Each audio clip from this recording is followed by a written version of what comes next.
it's amazing what you can do with one light. And I used a strip light, which is not the most obvious thing to use. Yeah. So it's like most people start with like a reflector or a square softbox. But I thought, no, let's do something a little bit different. I used a strip light. Use it vertically, use it horizontally, in front, to the side, and then put it behind and use a reflector. Mm-hmm. And you get the most weird but beautiful, gorgeous light. Hey, welcome to episode 364 of the Beginner Photography Podcast, brought to you by CloudSpot, the easiest way to deliver and sell your photos online. Hey, guess what? I am your host, Raymond Hadfield, and today we are chatting with fashion and lifestyle photographer Amanda Thomas about creating light to create soft yet powerful portraits. Now, at the end of every interview, I ask my guest one question, and that is, do you know somebody who you think would be a good fit to come onto the podcast? And when I asked Anya Puhlman, she immediately came up with Amanda's name. She said her use of light is awe-inspiring. You know, I got to check that out then. And Amanda is also a pro photo ambassador. So I thought, okay, she's obviously got to know a thing or two about light, which after looking into it, honestly surprised me because I think with many lighting ambassadors, they try to make sure that the viewer knows that this image could only be captured with like 6 different lights, ton of gels, huge setup. But Amanda's work really looks so close to reality, and it doesn't just punch you in the face with being overlit. It is beautiful stuff. So be sure to check out some of Amanda's work, and I link all of her socials in the show notes of this episode. So again, check them out and then come back to this episode, or do it while you're listening to this episode. We can multitask. That's the beauty of technology today. So with that, let's go ahead and get on into today's podcast with Amanda Thomas. So Amanda, my first question for you is, when did you know that photography was going to play an important role in your life? That is such a great question. It's a big question. It is a big question. I think it was when I was quite young, when I was a teenager. My dad, he was a draftsman by day, but he was a musician by night. So he would do like 3 gigs a week. And he was in various different bands and duos. And he would often go to a photographer's studio to get his promo shots done. And I went with him. It was school holidays. And we walked into the studio, and the photographer had just wrapped his shoot, but the lights were still on. And my dad and the photographer were chatting in the office, and the photographer said to me, the studio's there, just go have a look. I was like 14, and I wandered around, and the lights were on, and there was like this magic in the air. It was amazing. It was like visceral, palpable. It was just like you could almost touch it. And I was just like, I don't know what this is, but I want it. It's just, what is this? It was like catnip. And the model had left, but the lights were on. And it was, I was trying to work out what these lights meant, what they were doing. And there was this like polyboard, and there was the background, and there was this kind of fabric draped over this chair. And it was just amazing. It was like electric. And I thought, I need this in my life. I don't know what it is, but I want to find out what this is. Oh my gosh. It was transformational. I didn't realize it because I was 14 and, you're not aware of what's going on. But yeah, it was just kind of, it always comes back to that moment when I was 14. So you had never like really with intention picked up a camera and really shot into that moment. And it sounds like even in this story right here, you don't even have a camera in your hand. You're just seeing light differently. And that was the inciting incident for you. Yeah, it was a studio. It had like 4 lights overhead, soft boxes, the whole setup. And I was like, this looks really confusing, but I just love it. And I did have a camera. I had like I don't think they don't make them anymore, but it was like a tiny little 110 camera that you have like a cartridge in. And my parents got it for me when I was 12. So I did ask them for a camera. But at that point, you're really just taking snapshots until you saw this light. Yeah. After that, did you decide, I'm going to learn more about photography? Was it immediate, or did you wait until later in life? It wasn't immediate, but I kind of finished school. And then when I was deciding what to do for my A-levels, I was doing like art and theatre studies. I wanted to be a dancer. And I did film studies as well. And a friend of mine was doing photography. And I spent more time in the dark rooms developing film. He showed me how to use a 35mm film camera and how to process a film, how to make prints, contact sheets, the whole thing. And the tutors were fine with it. They said, yeah, just come in, use it. It's great. But I didn't study A-level photography, but I, I made full use of the facilities. So it kind of, that's when the hands-on part of it started. And I was just like, my first photo was like lying in the middle of a railway track, taking a picture of it going off into the distance. I still have it somewhere. Wow. It's a terrible picture. Right. But I think anything on railroad tracks is terrible. Yeah. So I want to know, when you decided to really pick up that camera and really take photography seriously and try to take a photo with intention, there's a lot more that goes into it than just, the point and shoot of your cartridge 110 camera. What were some of those struggles like from a technical standpoint for you? With any kind of completely manual setting on a camera, there's lots of things to consider. You've got the aperture, the ISO, your film speed, your shutter speed. It's a bit like a slow dance or a slow tango. You can pick up some speed, and the more you learn it, and you can do some really cool maneuvers with it. But it's about knowing what all these different settings make, and learning the routine, because it is a dance between those three components, those three parts of getting an exposure. And it's terrifying at the beginning, absolutely terrifying. But I give lighting workshops to students and to adults as well. So the one thing I always say to them is that if you can speak one language fluently, if you can drive a car, then you can learn photography, because it's just skills you haven't yet learnt. And it's okay not to be good at them, because you weren't born being a bricklayer. You weren't born being a truck driver. You weren't born speaking 5 languages. You couldn't do any of that. And it's okay not to know.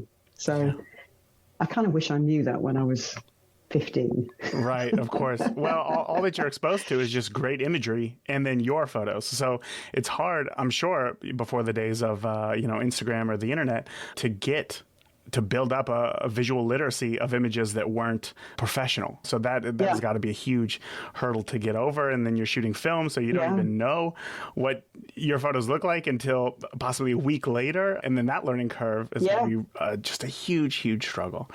Can you talk to me about how, because today you shoot a lot of fashion. So how did you get into fashion photography? I got into it everyone's route is different. I started out shooting rock stars and actors for magazines. Right from the get-go. And kind of. Everyone's route through their career as a photographer is completely different. No two people are the same. I did mine in a very unusual way, or I think it's unusual. Most people graduate and then assist a photographer and then set up on their own. And I kind of did it slightly back to front. So I started freelancing for a magazine publisher and was meeting lots of musicians and actors and working with lots of different editors and journalists. And as a kid growing up, I was really into MTV. It had not long come to the UK, and I would just spend hours soaking up all this visual kind of escapism, because it was really experimental, and it was kind of the launch of the music video, wasn't it? And it's I don't know, I just lapped it up. And I think sort of fashion and music to me link together, because they're just creative outlets, and you can run as far as you like with it. If you've got enough time, you've got enough budget, if you've got enough freedom of creativity, then you can run and keep running with it. And the fashion for me sort of came out of that, because magazines have deadlines. They have quite a few restrictions, particularly on budget. And after, I think it was about 15 years, I was shooting for editorial stuff, magazines. I was just like, I want to change how I do this. I want to sort of widen what I'm shooting. And I've always shot portraits, because I'm a fashion and portrait photographer. And so I think it was about 5 years ago, I sort of did that pivot right before lockdown, right before the pandemic. Perfect timing. Perfect timing. So it's like now I'm having to kind of pick it back up again and kind of start making it happen again. So, which is great.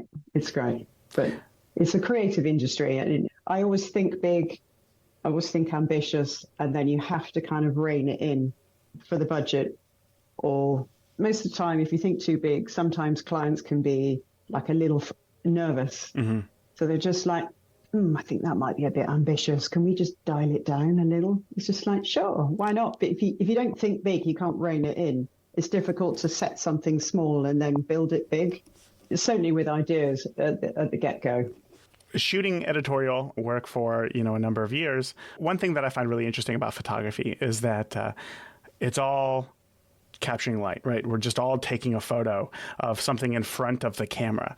But within that, editorial photography looks very different than fashion photography. So there's something that's happening in front of the camera that is different between the two.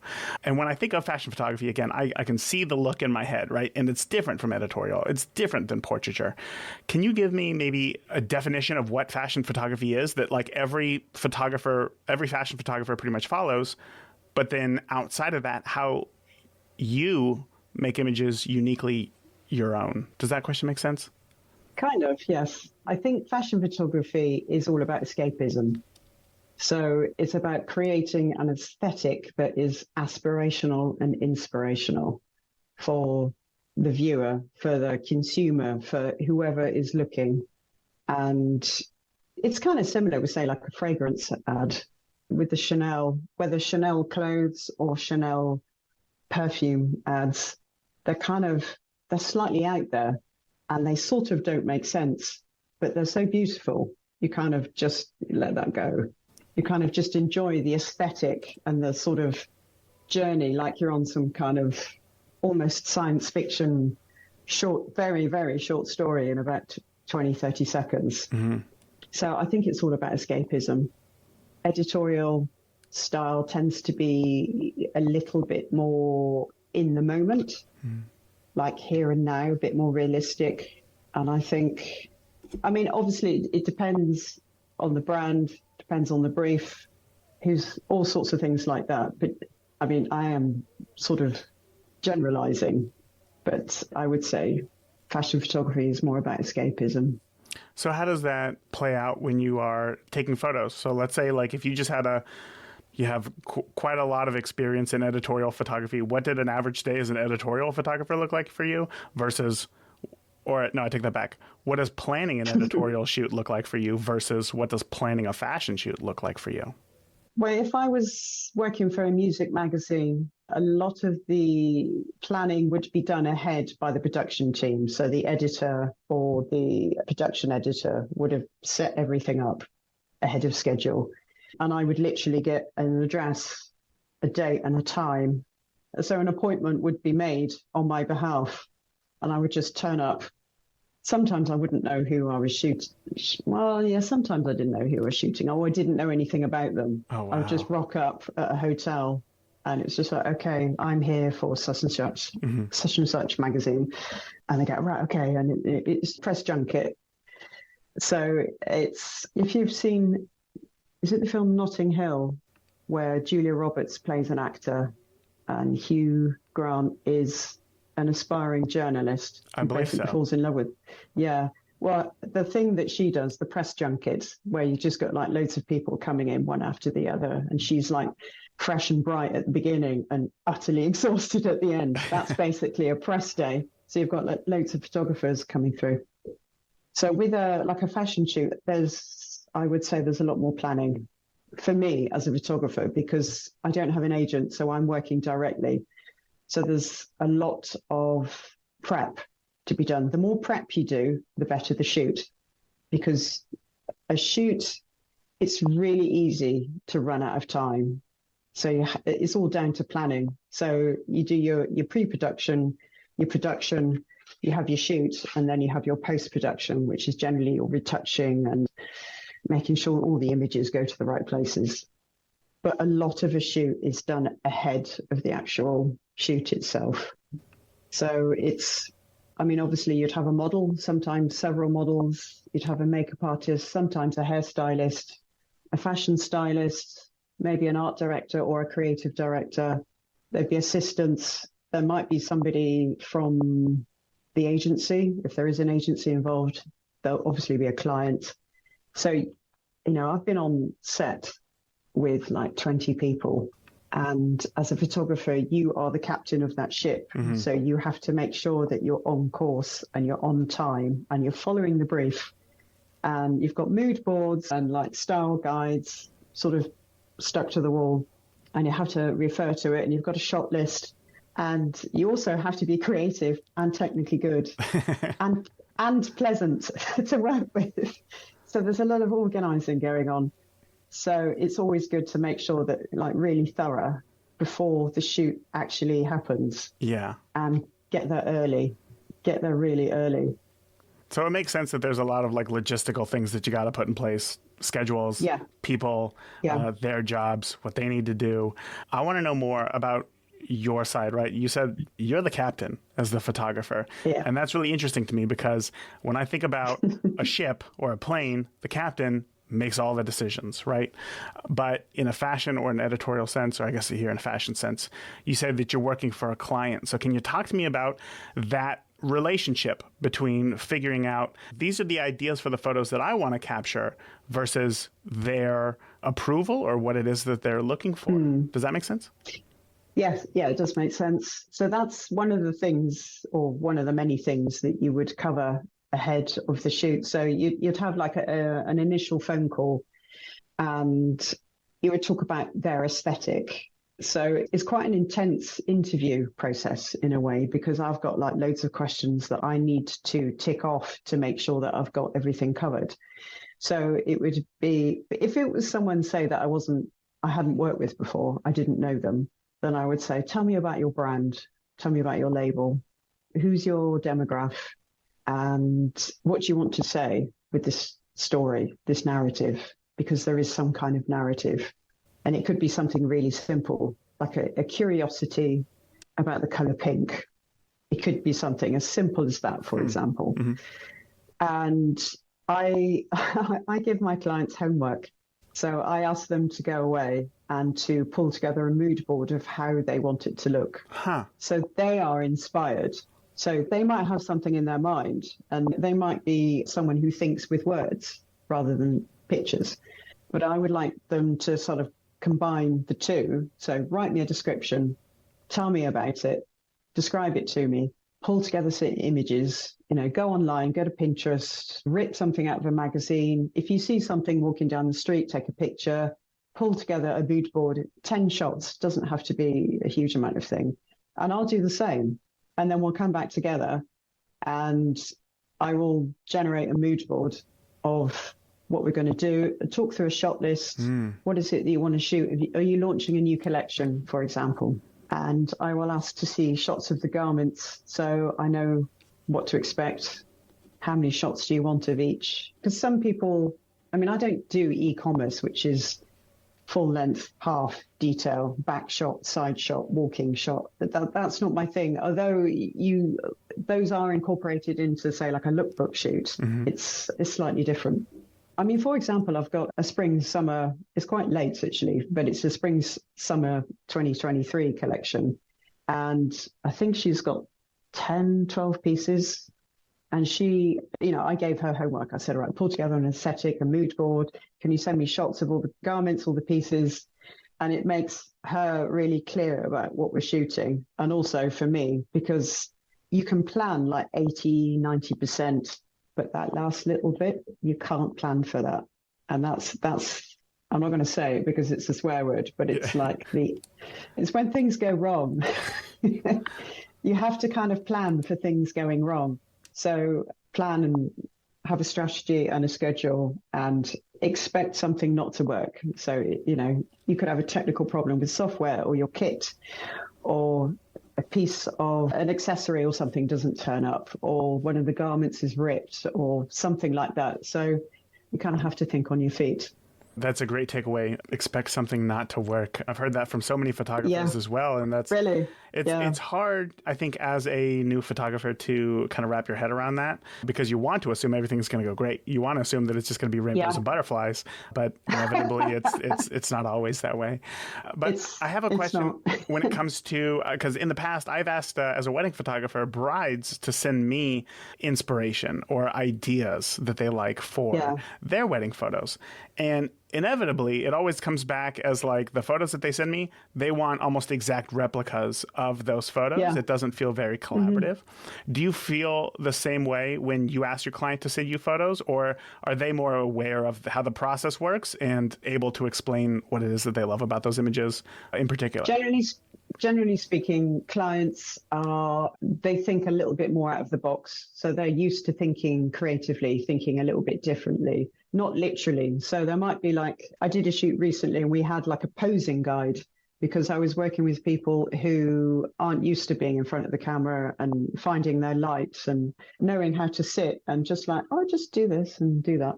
So I had a posing guide. So I would basically talk them through all the different things that they could do. And I would be watching how they were moving and standing and sitting.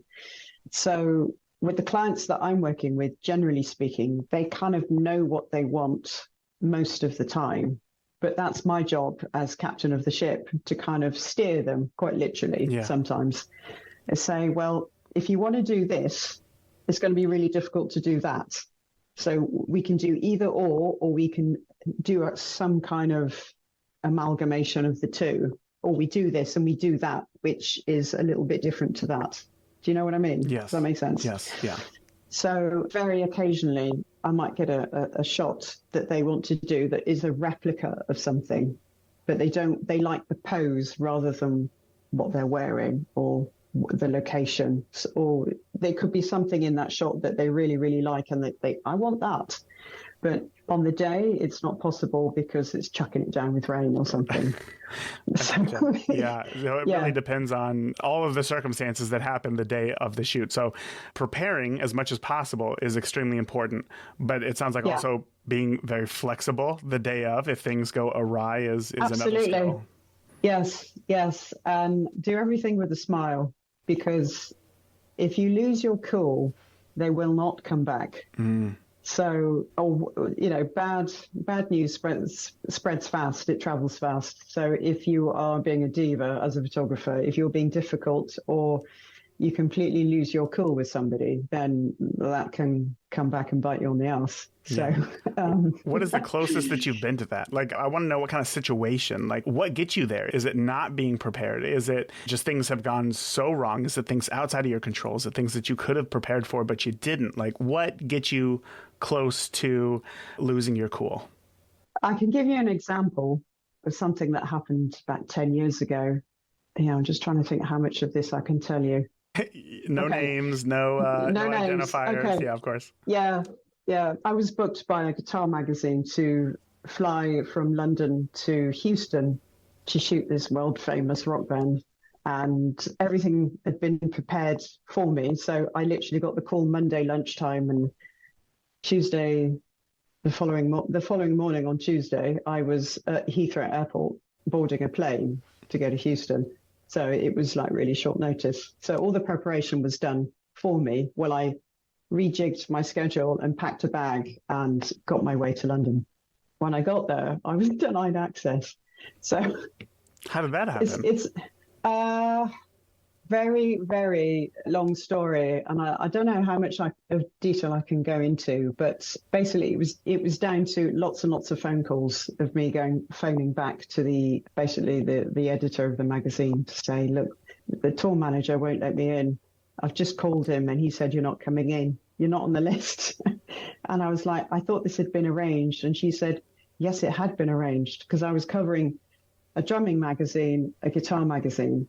And so I had to get 2 covers and 2 spreads, and I had to cover the drummer and the lead guitarist of the support act and the main act. And to say it was stressful is a huge understatement. Well, what happened? Did you leave with nothing? No. I did get I got what I needed, and I managed to pull it out the bag. So I called back, and then there's all these panic phone calls. So it was like 5-6 o'clock in the afternoon in Houston and about 10, 11 o'clock at night in London. And you're still on London time. You're exhausted. I'm exhausted. So I've got horrible jet lag. I'm tired. I'm not hungry by this point because I'm feeling sick with the stress. And it's like 80-90% humidity because it was really, really hot. It's Texas. Yeah. Welcome to Texas. Yeah. I'd never been to Texas before. I was just like, why is everyone looking at me? And it was I was the only person walking. I realized that people don't walk in Texas. I was walking with a, backpack, camera gear. Like, what's going on? Just like people honking their horns. And it was just like, well, I'm walking on you call it the sidewalk. Yeah. I was walking on the pavement. Anyway, long story short, the press officer, she was amazing. She was connected to the record company and she was doing all the tour and all the press junkets as well. And she was amazing. And she basically said to me, okay, I hear there's been like a huge mess up. I'm being really polite here. There was a huge mess. So basically, I'm going to have to chaperone you because you're not supposed to be here. So she escorted me onto the stage. The band obviously weren't on, but it was a stadium, massive stadium, and it was filling up with people. And the riggers were running up into their suspended chairs for the lights because there's all the follow spots going on. They were setting up and about to go live in about half an hour. And she said, right, because I had to shoot the kids as well as I was supposed to get like interview portrait shots of them. None of that was going to happen. She said, right, okay, I'm going to stand here. You need to shoot this kit really quickly. Do it quick now. Just do it now. Okay. And she was like, literally, okay, right, fine. Okay, you got it? Okay, right, let's move. Because if the tour manager saw me, she would have had it in the neck. Wow. And she was doing me a huge favor. She said, right, okay, so the drummer, he's going to come on. He's going to stand here. He's going to do this. He's going to turn, look that way. He's going to turn and look that way. And then he's going to walk to the drum kit. And she said, you've got 45 seconds. So that's the shot you're going to have to get of him. And then she said, the rest of the band will come on. This guy will come on before him. This guy will come on after. And that was the main act. And then the support act did slightly different things. And there was a press pit. Like the press pit is usually in front of the stage. Yeah, but yeah. This was behind the VIP area. So it was further back. 30 meters, 50 feet away. And luckily I packed a 70 to 200. And I basically shot everything on that because normally you don't. But I just thought, I'll pack it just in case. And one of these lighting rigs that had the follow spot at the top, there was a load of flight cases at the bottom. She said, right, okay, you're not supposed to do this, but stand on there. I'm going to hold your legs. And I took all the pictures I needed to.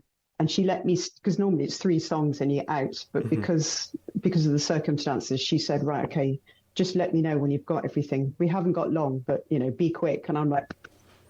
Heart's going, a million miles a second. But I did it. I got 2 covers and 2 spreads, and I managed to tick all the boxes. I did not sleep that night. Yeah, you don't say.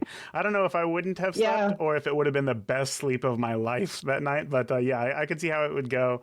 It would go either way. Yeah. Now, my question for you is that, like, as a photographer, your job is to take the photos, right? You're being denied access in here, right? Like you have to go Mission Impossible style to get in and get these photos. And it just seems like I don't even know how to phrase this question. At what point is it like, what could you have done to better prepare for that? Because it sounds to me like nothing. Luckily you got in and you were able to get the shots, but is there anything that you could have conceivably done to ensure that didn't happen?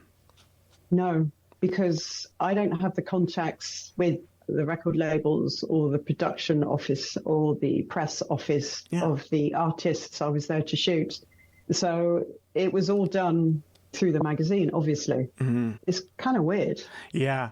To be a captain of a ship that you're just along for the ride. That's Yeah, I don't even know. Yeah. I want to switch gears here a little bit because one thing that you're known for that you are very good at is your use of lighting. And I think when people think fashion photography, editorial photography, lighting is one of the most important aspects. And one thing that I love about looking at your use of light is that I really think that you do just a phenomenal job of blending natural light with artificial light. I'll look at some of your work and think to myself, is this a blend of the two, or is this just purely natural light because it just looks so good? And I think that there's this perception with new photographers that the use of flash is to simply add light to a scene so that you can just get a base exposure, So I want to know, did you start off the same way? And if so, when did using flash as a creative element, when did you start doing that? I've used flash from the get-go. But it's a skill. It really is a skill. It's kind of like you learn to drive a car. I know I mentioned this earlier, but you kind of, when you start out, you're kind of crunching the gears, you're bunny hopping along. Not me. It's a little perfect. Of course you are. Just kidding. Yeah, no, I understand. Yeah, it's hard. Yeah. So everything might be a little bit clumsy, or it's not smooth and fluid, and it doesn't quite sort of sit right. With the lighting, I mean, I actually used lighting, like I said, from the beginning, and I wasn't aware of how to use natural light. So it was the other way around for me. Oh, wow.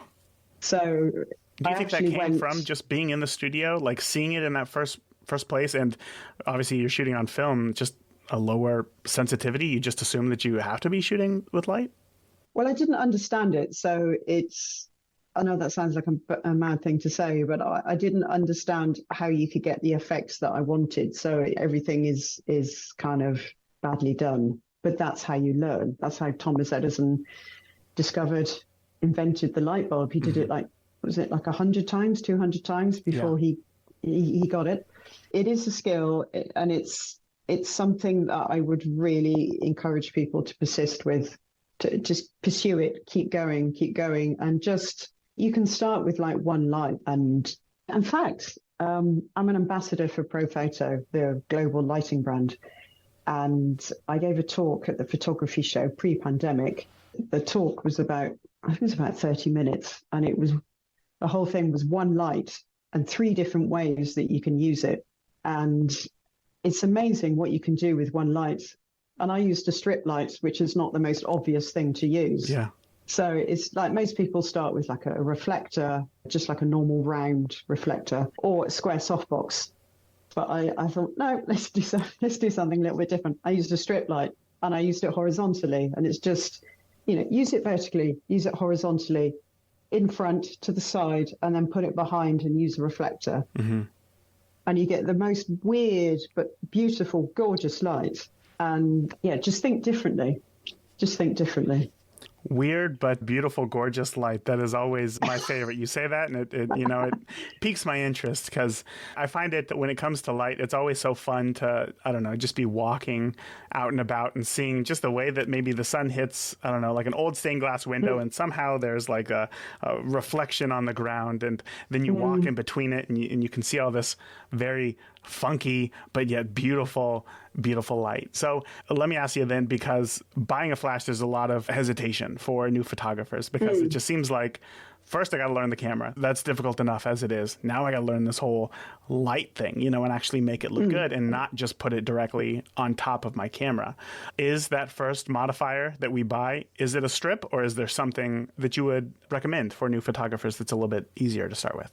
I would recommend going for something that's round. So it could be an umbrella. Umbrellas can throw out quite a harsh, crisp light depending on the lining of the umbrella. But I mean, umbrellas are fairly inexpensive compared to softboxes. So if you can invest in a softbox, maybe go for like an Octabox. I mean, there's quite a few brands out there. Just go for the best you can afford. But start with an umbrella, like a white silk. I can't speak today. It's just great for a podcast. Yeah, right. Trust me, that's why I got into podcasting. I'm just terrible with words. I'm the perfect person for this. Yeah, I just keep... Yeah. Get a silk-lined umbrella with a white lining and a black exterior. And then you can get like some real crisp yet soft light, and just see what you can do with it. Because you bounce it, but then you can sort of double bounce it, so it makes it even super soft. So if you get an umbrella, say like this wall behind me, this white wall, if you bounce a light off that whole wall becomes a softbox. Right. So instead of having a light source that's this big, it's actually, what is that, 3-4 meters? The size of the wall. Yeah, exactly. Size of the wall. So if that wall is blue, you'll be throwing out blue light. If it's cream, it'll throw out cream light. So bear that in mind. But start with something you can afford and try not to stress. Try not to stress. Yeah, that's a hard one for just getting started in something like light. Yeah. And I think when it comes to getting started in light, there's this, I think once you first discover that lighting can be used in a creative sense instead of just for exposure, your first thought and maybe this is just human nature, but you just turn the dial to 11 and you say, let's see how crazy we can get with this. And I know that there's a very popular style where you underexposed the background or the ambient light by like 3 stops, 4 stops, and then you just use your flash to like really make your subject stand out. Mm-hmm. And it's unfortunate because I think a lot of people use that as their identity rather than just like a tool in their toolbox. But using light in these creative ways does open up different doors. So is there a way that you experiment with light so that you can continue to add new lighting tools to your toolbox? I don't do it consciously, but I do it. It's a very unconscious process. And I've actually started to write it all down. So I'm in the very early stages of writing a lighting book, because I just think how I light something isn't necessarily the conventional way that somebody would do it. But everyone's way is different. So there's rules of doing something, learn the rules and then break them. Mm-hmm. Mm-hmm. And then you find your own style. I do experiment with my lighting.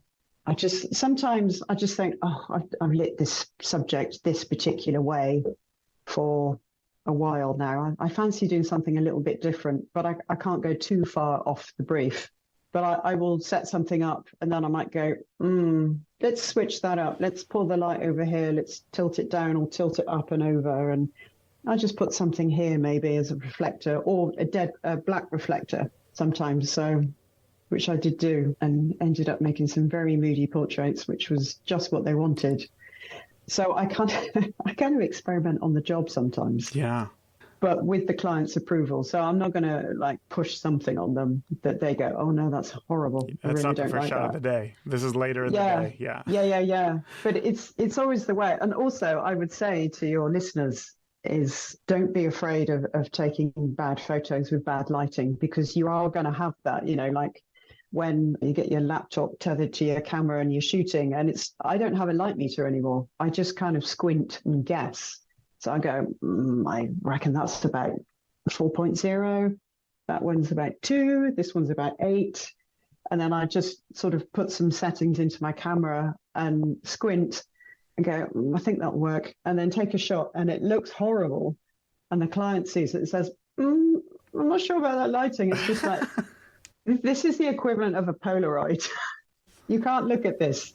So back in the day, you'd shoot a Polaroid and you'd stand there with it under your arm, and then so nobody else could see it. Yeah. Oh, that's funny. While it was cooking, and you'd peel off the corner, and you'd look at it like sort of without showing anyone. So you'd be like this. Yeah. And it's just like, okay, we're going to that didn't work. We'll do another one. Just toss that one away. So yeah, it's obviously there's the brief. And there is like an aesthetic that we are aiming for. And I know how I'm going to do that and what I'm going to do. So I'll try something. And I say, what do you think about this? And they go, oh, yeah, I like that. It's like bring up the shadows or darken them down or. And now you have a new lighting tool in your toolbox. Yeah. Yeah. I would love to know, because you said something there that really piqued my interest. That was, you said that you think that you use lighting in kind of an unconventional way compared to other photographers. So I'm going to give you a challenge right now. If you had to close your eyes and you had to describe what is an Amanda Thomas photo, what is the lighting of an Amanda Thomas photo? What does that look like? Oh, crumbs. Crumbs. I've never heard that one before. I'm going to use that more often. Crumbs. That's me being polite. Made me sound incredibly British then. I wasn't sure how much I could swear on this, so I'm not swearing. How would I describe crumbs? I don't know. Powerful. I think that it would create some kind of impact, because I like to bring out the aesthetics of that person, the characteristics of that person. So there's like a strength, a calmness to my shots. You know what I love? How you didn't say like, oh, I'm going to set up this light right here, put some silk in front of it, and then just be done. And that you did use, not emotions, but just like descriptors to put that together. Because I think what is so interesting about photography, and one of the reasons why I love doing this podcast, is that everybody sees the world differently and everybody interprets things differently. And not only images, but words as well. So to you, powerful, calm, could mean something entirely different to me. But to you, you know exactly what it means and you know how to achieve it as well. And that just comes with practice, right? Yeah. Yeah, I mean, I could get really technical and say, oh, I'm going to have a soft box, or I'm going to have a beauty dish, and I'm going to have a grid, all these types of things. But they are the tools you use to elicit the emotion, because the reason for taking a photograph is to capture an emotion or to create an emotion. So whether you're shooting a wedding or you're shooting a fashion editorial, it evokes some kind of emotional response within the person shooting it, the team creating it, but also the person who's going to view the images at the end. So that's why somebody looks at something and goes, oh, wow, oh, I really like that, or whatever it is that they feel. It's an emotional response. So, yeah, I kind of light with emotion. I'm quite emotional. You probably guessed that by now. So it's kind of that's how I work. And a photographer, as well as being captain of a ship, you're also a magician, a psychologist, and a technician. So it's kind of you have to be multi-skilled, and it's all emotional. Mm-hmm. And I think what makes a good shot great is the emotion that's in the image, because it could be technically brilliant but dead. You look at it and you go, it's not quite right. One thing I would say is, for your listeners, is when you're shooting someone, make sure the eyes are engaged. If the eyes are dead, the shot is dead, no matter how much post-production, After Effects, fabulous lighting. If the eyes are dead. So as a photographer, how do you do that? Or does that all land on your subject? It's the photographer's responsibility, in my opinion, to bring that out of the person, whoever you're shooting. So if they're having a bad day, that does make it tough for you as a photographer. But you're the psychologist, you're the magician, you're all these things on top of being a captain and photographer. So that's what it takes, it sounds like. Yeah. But that's where the prep comes in. So you're also getting them to do homework, but also you are mentally and emotionally preparing them for what's going to happen on this day. And it's going to be a long, exhausting day, but it's going to be an amazing day. And good stuff is coming from it. So it's all in the prep. It's all in the prep. Perfect. That's got to be the biggest takeaway from this episode completely. And I think that as photographers, we should all be doing more prep work, which is difficult to wrap your head around when you first get into photography. I mean, the camera it just documents whatever's in front of you. It's very reactionary. But I think to get to this point to where you're at, it's got to be more than that. So that's wonderful. Yeah. Amanda, I got to say, I really appreciate you coming on today and sharing everything that you have just about, my pleasure. The industry, about emotion, about all these other jobs that we need to be taking, and of course, lighting as well. So listeners, they're going to be wondering to themselves, how can I see more of Amanda's work? So why don't you share with us where we can find and follow you online? The best place to find me is on Instagram, and my name on Instagram is Amanda Thomas Photographer. Perfect. Again, Amanda, I just want to say thank you so much for coming on today, sharing everything that you have. And truly, I look forward to keeping up with you and your work here in the future. Thank you. Thanks for having me. It is really hard to talk about light in a non-example driven way, I've realized during this interview. And yet, even though I had some less than fully formed questions, Amanda, came up with some phenomenal answers that I took a lot away from, and I'm sure that you did as well. I had 3 big takeaways from this episode with Amanda. The first one is just squint. I don't know, guess, maybe try something, just figure it out. You don't have to know everything to know anything. You never know what is going to spark your imagination, especially when you're shooting something. But when it comes up, explore it. Just try it out. It doesn't have to be perfect the first time. Next is to expect something not to work. I love this one, as you never expect to show up and find that, a light or a camera just completely stops working. And sometimes that happens. In fact, if you listen to one of my last episodes of the year last year, where I took you behind the scenes and to shoot a wedding with me, I woke up and 1 or 2 of my flashes just were not working that morning. And I tried everything that I could to get them to turn on, change the batteries. It didn't work. Luckily, I had extras, but that's because I thought, well, what if this dies? I need to have a backup, so just thinking through, what will you do? What will happen if one of your pieces of gear that you rely on fails, because it will help you to prepare and think more creatively about other potential problems as well. So that was a big takeaway. And lastly, my third takeaway here was to be collaborative if you want to be successful. People want to help people who they like, right?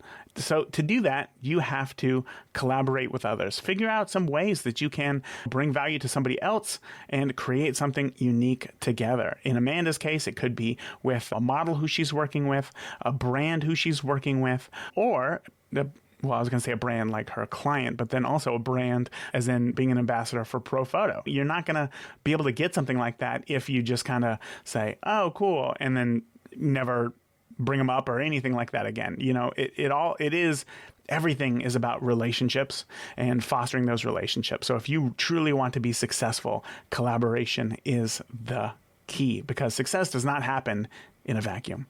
All right. Now, I want to know if you have any questions about this episode or feedback on the show. If you do, feel free to reach out to me directly via the contact form at beginnerphotographypodcast.com, where you can shoot me an email or even better yet, a voicemail. And while you're there, be sure to download my free Picture Perfect Camera Settings cheat sheet with camera settings for more than 10 popular types of photography, filled with my own personal and professional images of real life stuff and the camera settings that I used to take those images, so that you know where to get started. That is it for this week. Again, thank you so much for tuning in to this episode of the Beginner Photography Podcast, brought to you by CloudSpot. It truly is the easiest way to deliver and sell your photos online. I recommend everybody grab an account. Guess what? You can do so for free by heading over to deliverphotos.com. And remember, the more that you shoot today, the better of a photographer you will be tomorrow. I promise. If you enjoyed today's podcast, please leave us a review in iTunes or your favorite podcast player. And continue the conversation with Raymond and other listeners of the podcast by joining the Beginner Photography Podcast Facebook group today. Thank you. We'll see you again next week.